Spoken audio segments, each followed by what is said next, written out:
these are three prongs or legs, if you will, for any nation of people. Like, people watching on YouTube or Facebook, or who may not be familiar with this Moorish movement.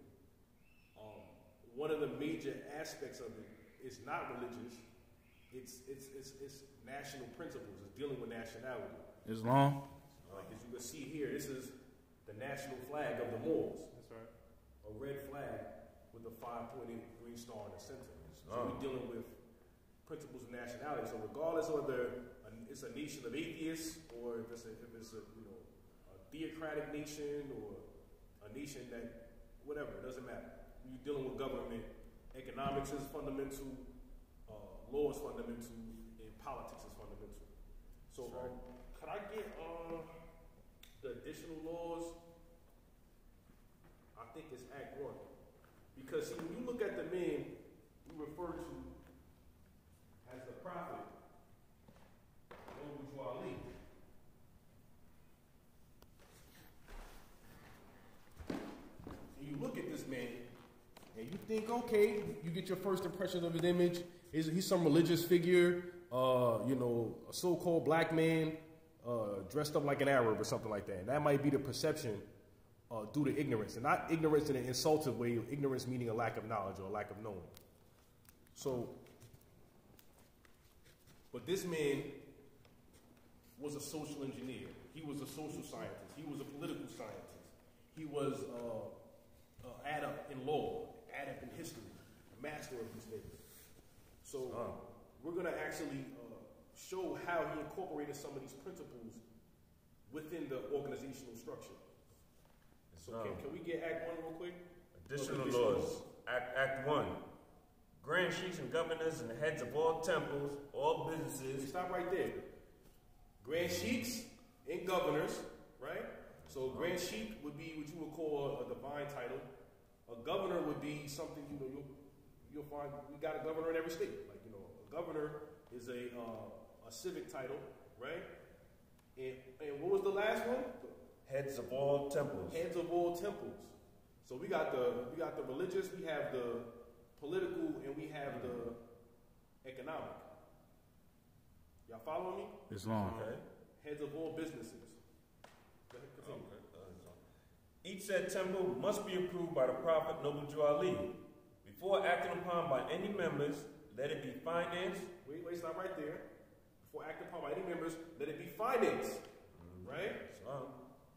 Continue. Property, slowly, property. Or right? any line of life that will cause the members to sacrifice, finance, etc. Continue. That will cause the support of any group of members. Any former officer that violates these laws is subject to be removed from his office under heavy restrictions, etc., by the Prophet or the Grand Sheikh. So, clearly we see here that this organization is not just dealing with us coming to temple, praising Allah, or honoring, or even worse, worshiping a man. That's right. Referred to as a prophet. That was not what this movement was solely devoted or dedicated to. In the first of the additional laws, we see the prophet saying, like, this is how we're going to regulate, our assets. Islam. This is how we're going to manage our assets as a collective. And anybody who is in a particular position or title that will be what you would call a trustee, would be in the position of a trustee. That individual is to be held accountable, according to our law. Could be removed from his office in the same way that, a president breaches what you refer to as fiduciary duties. Yes. If a president breaches his fiduciary duties, what happens to him? He gets impeached. He gets impeached. Supposedly. Yeah. Like even there's very rare conditions where a president can go to jail for something that he did in his official capacity. Treason is one example. But more often than not, a president could commit, like the normal person would commit as a crime and they wouldn't get locked up. They would just be removed from their office. So that's a similar setup because we don't have the institution, the manpower, or the recognition to arrest Moors that guilty of embezzlement or what have you. So we see that there. So once again, what type of economic system is America? Capitalist. It's capitalist. What type of economic system is the Moorish Science Temple of America? Capitalist. Nah, No, I'm sorry. All right, well, let's backtrack. What is capitalism? It's about gaining finances. Yeah, About it's all about profit, man. Yeah. It's all about maximizing profit. That's all. That's in essence what capitalism at its core. You know, they'll use terms like free enterprise and things of that nature, laissez-faire, and different terms that kind of say limited to no government regulation. You want free enterprise. But there's no such thing as free enterprise because the instant that you have government having any regulation at all, it's no longer free. You don't have the freedom to do whatever you want. Originally, capitalism was governed based off of what? I just want to see if Moors can guess. Capitalism? Yeah, like what regulated capitalism before you had significant government intervention? If you didn't have government saying you can't do this, you can't do that, you need to do this, you need to do that, what would regulate capitalism? What would regulate commerce? Competition, yeah, but that's not really what I'm talking about. That's like an aspect or a factor or a variable. Laws? Wait, what was that? Yeah, that too, but no. It was contracts. Okay. It was contracts. But now the government says you can't engage in this type of contract. For example, say you wanted to get into the pimping industry, right? In Las Vegas, you can create a contract with females and, bunny ranch. Have a little bunny ranch or whatever. Try that in the other states. I got a contract though. So I don't want to digress too much, but I want y'all to have certain principles or understandings of the economic system that we live in. So contracts will regulate that, so now we understand capitalism is all about profits, quote unquote free enterprise, what have you. What type of economic system? Are we a nation? Are we a nation within a nation? Is the Moorish Science Temple of America a nation? Yes, we are. Yes, it is. Emphatically so. And I'll explain that in a second, how the Moorish Science Temple of America is a government. So if you're watching, don't click off just yet. I'm going to break it down. What type of economic system does the nation of the Moors of the West have? Socialism. Socialism. Why is it socialism, Brother Jason? Or what would give you the indication that the structure, the economic structure of the Moorish Science Temple of America, the nation within a nation, what would give you the impression that it's a socialist system? First, I rise and give praise to the Most High, give honors to all divine prophets. Jason Babel, peace. Because of the love to help one another is one of the things that we're supposed to do. And, we have laws that we abide by. And love, truth, peace, freedom, and justice. Those type of, I guess we call it laws or bylaws, that in a capitalist system is kind of, as opposed to a capitalist system, there's really not that much. It's kind of free for all. You know what I mean? You just maximize profits as much as you can, and everyone is for self.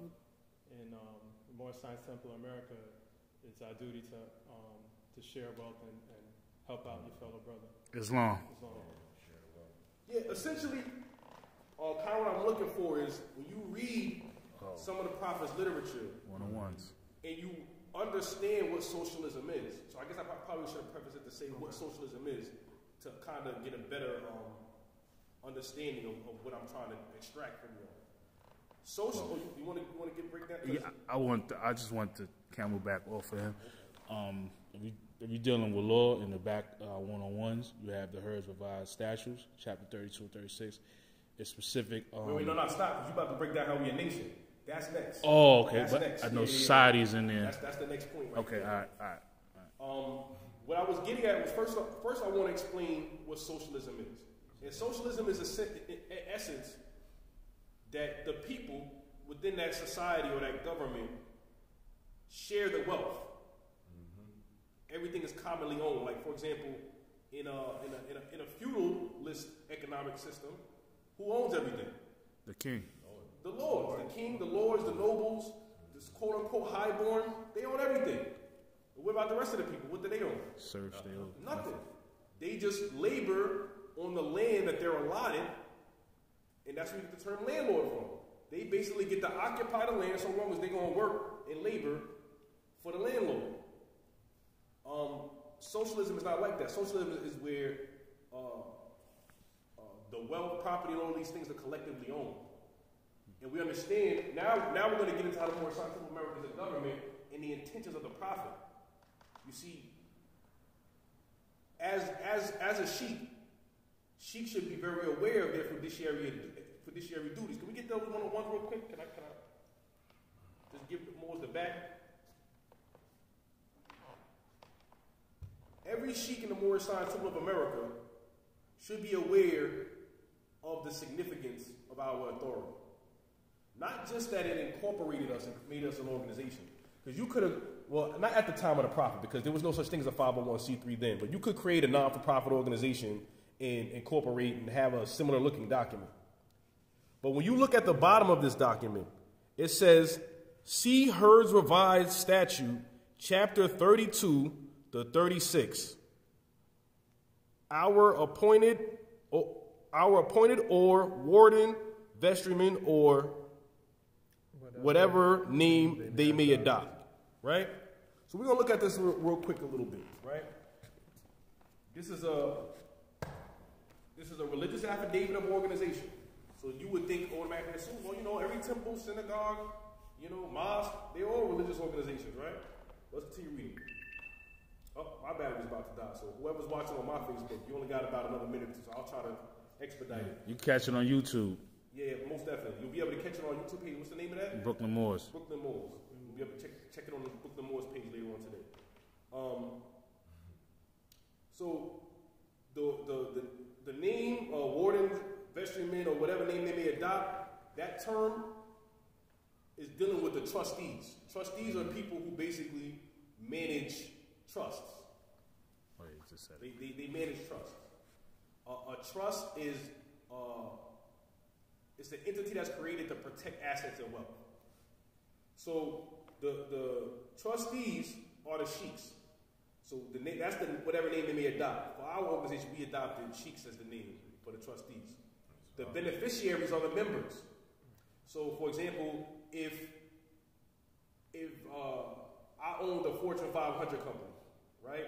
I may put all the assets pertaining to my wealth in a trust for my children, which was the prophet did for us.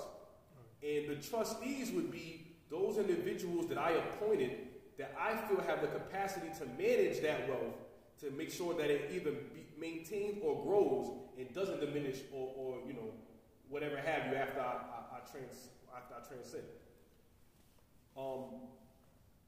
But the wealth belongs to the beneficiaries. It belongs to my children. It don't belong to the trustees. They just managing it and they receive a fee or whatever. That's typically how business is done.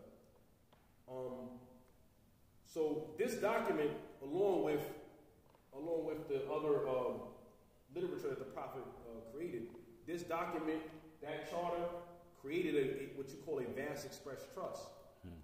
This gave us the capability to place property as well as, well, I don't want to get into that on camera, but we'll just go with property for now. And this is where, the prophet, if you read some of the literature, he kind of manages those various things, the various different properties, and explains how they need to be handled. The Moors also have an emergency fund. Is the emergency fund for any individual? Members. It's for members. Okay, well, let me not get my train of thought. It's still going? Mm-hmm. All right, so just real quick. When you look up Herd's Revised Statute, chapter 32 to 36, you will find a language in chapter, I believe chapter 32. Just go on the Illinois.gov website, Illinois Legislative Assembly or whatever, and you will find this law. And it says that once, whatever name they may adopt, they shall be and remain a body politic in corporate. So a body politic is a political body. It's a government. When you look up the term body politic in corporate, meaning there's a body politic, a political body, and a corporate nature. And that's what the Moorish Science Temple has. So in practical theory, what the Moors are supposed to do, whenever they buy homes, whenever they buy buildings, whenever they open businesses, whenever they engage in any form of commerce, it needs to be done through the temple. Because in the same way, like if you had a limited liability company, if you buy a house and you got an LLC versus if you buy a house as an individual, if there's some legal issue pertaining to that house, you bought it as an individual, you're liable. If you are engaged in any type of commerce as an individual, you become liable. You can be personally sued. But when you have an LLC, it's the company that you created that becomes liable. Limited liability company. So only the company can be sued. Your private assets are protected. You see, the Moorish Science Temple of America then becomes the Ark of the Covenant. It becomes the protection for the so-called Negro, Black, African American, colored individual who has no protections in America. Working. And this is all aligned with the law. The absence of a nationality when you read the Dred Scott case is all you need to know to understand the plight that our people are suffering in today. Islam, I'm actually looking into trust. I think I spoke to you about it. Mm-hmm. The right to contract, but you can establish that in your own indenture, in your own contract, to how the basic instructions on how you want it to operate. So what I'm getting from it, right? The creator. No, you don't incorporate it. This is a trust. I'm sorry. Yeah, my bad. This is different from a corporation. A corporation, you deal with states, and right. They basically like I would say oversee them. So certain things you got to pay fees for because the state you operate. But with a trust, is basically. I'm listening. Finish with that, right? It's still live? Just real quick, just to see how much battery we got. We might have to cut the into this and let them get it. Yes. It's enough battery. It's good. Yes. What I was, that's why I was like in the dilemma right there. But you have basically that's like a business trust where you put all your property assets, like meaning like the trust owns the car, right? But exactly. Being that you created the trust, you could go take the car right now. Mm-hmm. It's not yours, but it's in the trust. Exactly. You created trust. So when you're dealing with liability, it's not no individual with a trust. But you can do that under any regular corporation. Yeah, but what I'm learning is because when you're dealing with trust on your own, that's real dangerous. Yeah. Now, I'm not talking about individual. I'm talking about anyone I know who try to create a trust and put things under that trust they on their own, they end up getting caught up into something. Yeah, I was create like just a regular corporation. Yeah. Whatever type of corporation you create, you can still put your assets under that corporation. All types of assets. Yeah, but when you're dealing with trust, yeah. Like I don't know people really have success making up a trust and trying to put stuff into a trust. Well, it's a case law I was reading. This is when you put in the indenture, you put a bunch of case laws in it. But it was a case law where, like you said, backfired to it's like probably 3 people, but they wound up beating it, But they can't create they can show you how to create a trust, but they can't. Be careful with that. Yeah, no, I'm not doing it myself. I'm just saying I was looking into it because I was reading the Prophet's literature and what he established. Well, there's different types of trust. So yeah, definitely. Well, he said the vast trust, you have common law trust, you have business trust, you have asset trust. So I was trying to find out the trust he created, being that we're a government we're set up as a government to do business with government. So we have our own structure reflecting on the supreme law of the land because we're in continuity with that. Yeah, and that puts us directly in, into the fold of government.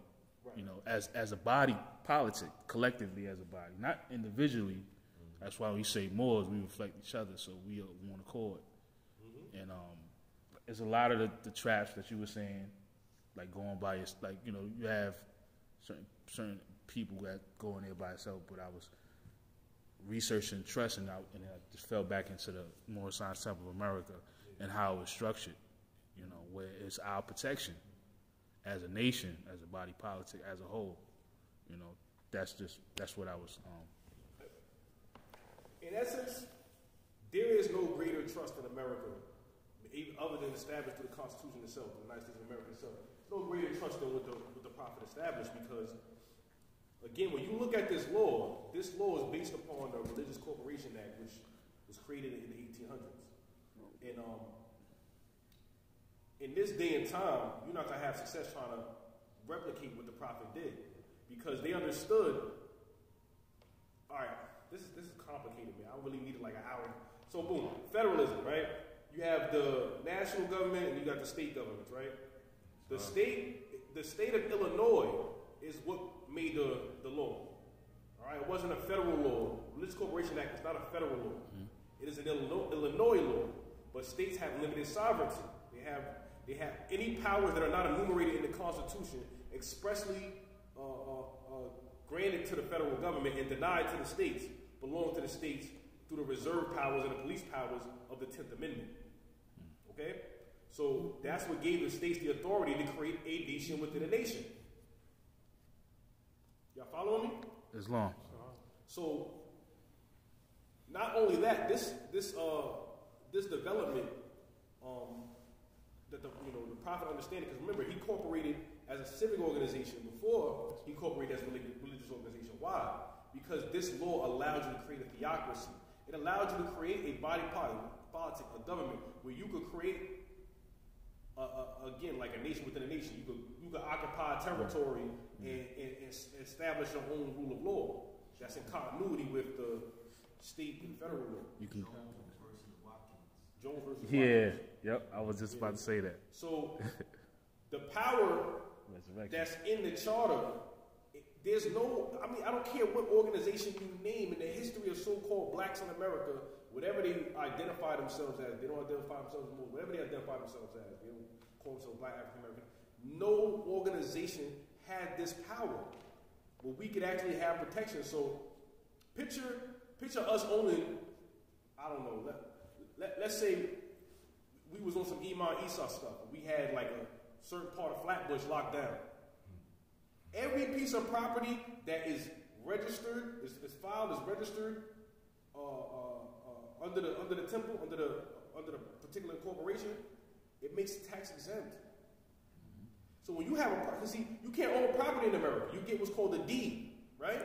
Land deed. And then you're obligated to pay property tax forever. But see, when the European go in his system and he look up that property that you bought, that you had a contract with the temple with, that property is all it's going to see is Moorish Science Temple. And we have tax exempt status. I don't care if it's 1 home, 10 homes, 1,000 homes. All of those properties under the temple, regardless of who privately own it within our nation, in terms of their system and how they verify it, it's under the temple. It's unencumbered. So whatever paperwork we issue, you might as well call that a title to the land.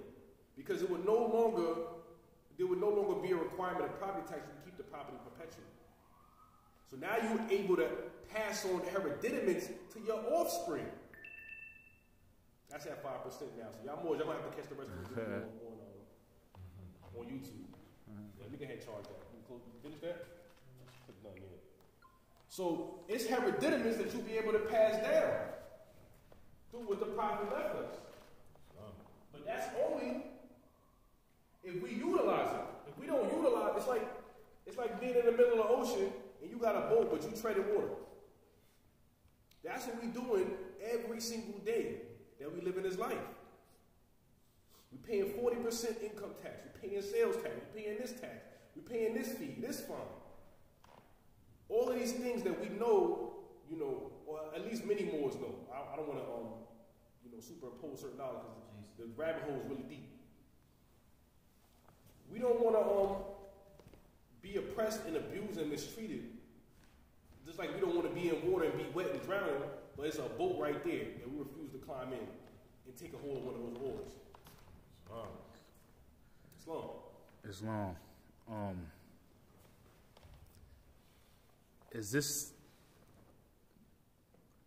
Is it the same setup like Abraham Lincoln with his executive will in the 13th Amendment 20 section? Because that's basically not exactly perpetual as far as no. That the executive will of Abraham Lincoln is dealing with birthrights, which is something that's you got change for another one? I'll check my it's a little notebook in my bag. $10. A little notebook in my bag. I got a pen in it. So the executive will of Abraham Lincoln is dealing with constitutional laws that pertain to our actual freedom. Whereas what the Prophet established is restoring something that was absent from us, which is a divine creed and a nationality, connecting us back to our heritage and our history. Whereas what Lincoln was trying to do was eliminate the economic system of slavery from America and all vestiges of slavery from America. Okay. But not necessarily provide what the Prophet provided. Got to share. You got to press share. It says share on it. Yeah, I think you got to share it. When you say done, you got to put share. Press share. Oh, I ain't shared none of them. It was just playing.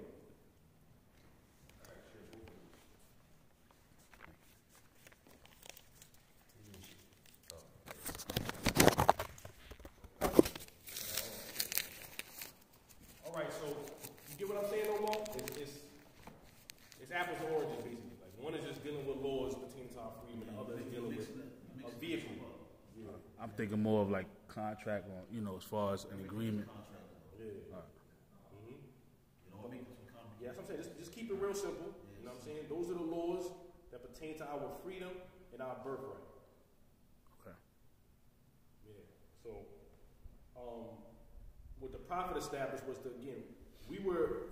what he established was to restore what was taken from us, which is our nationality and our divine creed. With nationality, that comes with a lot. It comes with your history, it comes with your language, it comes with your culture. It's a whole host of things that come along and go hand in hand with nationality. So you say nationality, all of these things, flag, so many different things are associated with nationality. And then, the divine creed as well is also associated with nationality because that's passed down as well, through your nationality. But it's still a distinction with your divine creed. That's your way. That is your way of life, your connection to the Creator. Not your individual way, but the way of your people. Customs, culture. From your ancestors down to you. And what you're expected to pass on to your project. When they come into the world. Inshallah. As they come of age and all that. Inshallah. So I think we're already at 2:40 now, so I guess we could go to any questions or comments real quick. If anybody that's watching, well, it's YouTube. Okay. This is being recorded. recorded. All right, we're on YouTube right now. Okay, so we're just gonna close out on that. With that, Moors, I'm gonna say Islam and peace. You ask questions on any of the demonstrations.